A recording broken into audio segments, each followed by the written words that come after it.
Assalamualaikum warahmatullahi wabarakatuh.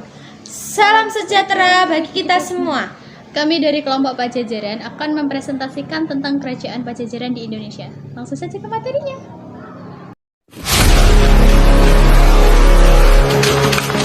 Peta Portugis letak kerajaan Pajajaran berada di sebuah kota yang sekarang dikenal dengan nama Bogor atau yang dulunya disebut Pakuan.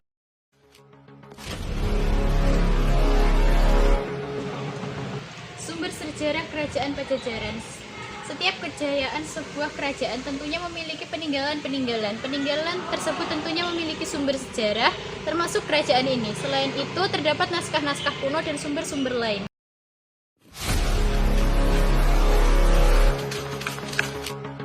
Satu, naskah-naskah, yaitu Babad-babad Pajajaran, Cerita Parahyangan, Cerita Warugaguru, Cerita Kidung Sundayana. Dua, prasasti. Prasasti Batu Tulis Bogor, Prasasti Sanghyang Tapak Sukabumi, Prasasti Rakian Curug Pengambat, Prasasti Horen, Prasasti Astanangini. Tugu Perjanjian Portugis, Kampung Tugu, Jakarta. Dua, Taman Perburuan, sekarang menjadi Kebun Raya Bogor. Tiga, Berita Asing dari Tom Pires, tahun 1513. 4, Berita Asing dari Pigafetta, tahun 1522.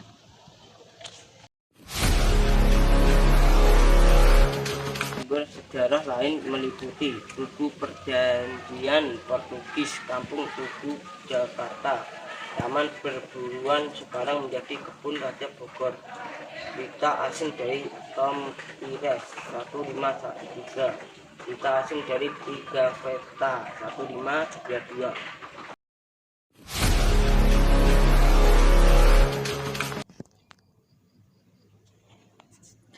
Raja-raja di Pajajaran. 1.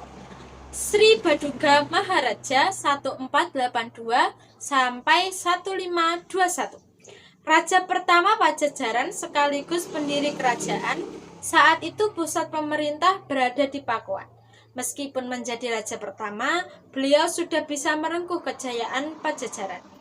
Nama tenarnya adalah Prabu Siliwangi.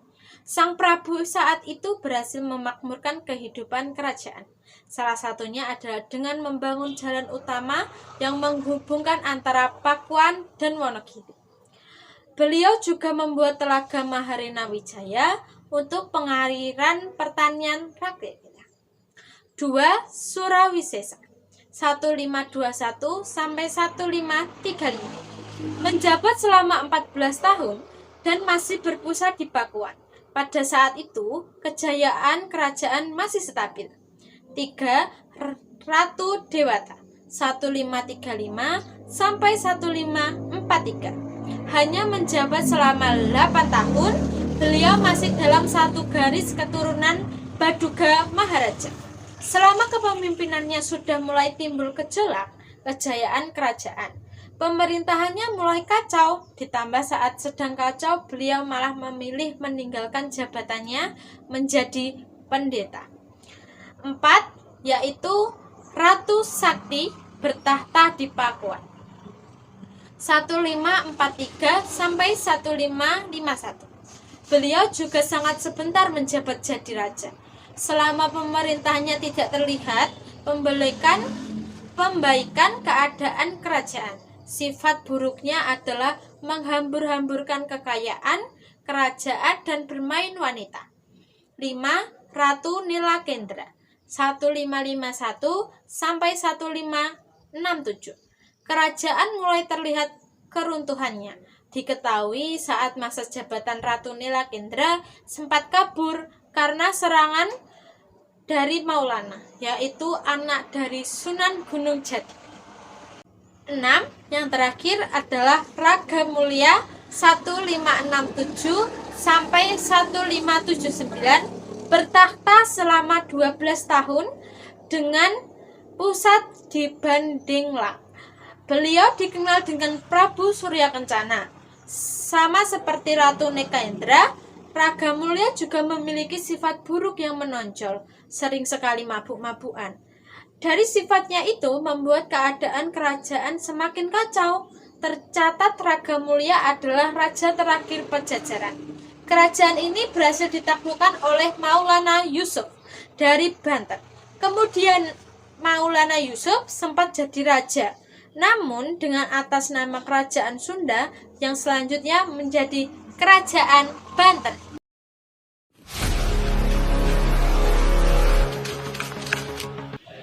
Kehidupan sosial Kerajaan Pajajaran. Kehidupan sosial masyarakat Sunda dan Pakuan Pajajaran secara garis besar dapat digolongkan ke dalam golongan seniman, peladang atau pecocok tanam, pedagang. Dari bukti-bukti sejarah diketahui, umumnya masyarakat Pajajaran hidup dari hasil perladangan.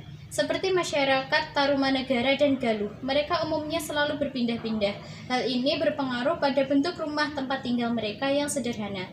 Dalam hal tenaga kerja, yang menjadi anggota militer diambil dari rakyat jelata dan sebagian anak bangsawan. Mereka dibiayai oleh negara.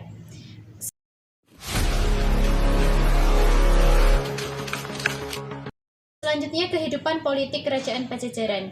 Politik dan struktur pemerintahan Kerajaan Sunda Pajajaran menganut sistem pemerintahan feodal. Dalam buku Sejarah Indonesia Masa Hindu-Buddha 2013, karya Suwardono, struktur pemerintahan Kerajaan Sunda terdiri dari Prabu atau Raja Putra Mahkota, Mangkubumi atau Perdana Menteri, Mantri atau Menteri, Wado atau pemimpin prajurit kerajaan, Syah Bandar atau kepala pelabuhan dalam mengurusi daerah-daerah bawahan. Raja mengangkat kepala-kepala daerah yang bertanggung jawab langsung terhadap Mangkubumi dan Raja.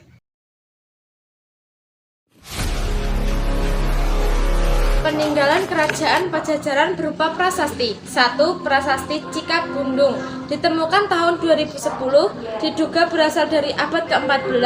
Prasasti ini berisikan tulisan Sunda kuno dan terdapat beberapa gambaran telapak tangan, kaki, dan wajah. Tulisan di prasasti peninggalan Kerajaan Pajajaran ini berarti semua manusia di dunia ini dapat mengalami suatu apapun. 2. Prasasti Huludayau terletak di Kampung Huludayau, Desa Cikalang, Kecamatan Sumber, Cirebon. Menceritakan kebijakan Sri Maharaja Ratu Haji Dibakwan Sia Sang Ratu Dewa Ta untuk memakmurkan rakyatnya. 3. Prasasti Pasir Datar disimpan di Museum Nasional. Prasasti ini belum bisa diterjemahkan isinya karena kondisinya tidak runtuh. Peninggalan Kerajaan Pajajaran ini ditemukan tahun 1872 di daerah Pasir Datar, Cisande, Sukabumi. Prasasti Perjanjian Sunda-Portugis ditemukan tahun 1918 di Jakarta. Dibuat untuk perjanjian antara Portugis dan Pajajaran yang diwakili oleh Enrique Lem. 5. Prasasti Ulubelu ditemukan tahun 1936 di Lampung, daerah Ulubelu. Meskipun prasasti ini ditemukan di daerah Sumatera, diduga prasasti ini termasuk peninggalan Kerajaan Pajajaran abad 15 karena terbukti menggunakan bahasa Sunda kuno. 6. Prasasti Kebon Kopi 2 tahun 932 Masehi ditemukan di dekat lokasi prasasti Pasir Datar atau prasasti Kebon Kopi 1 ditemukan pada abad 19.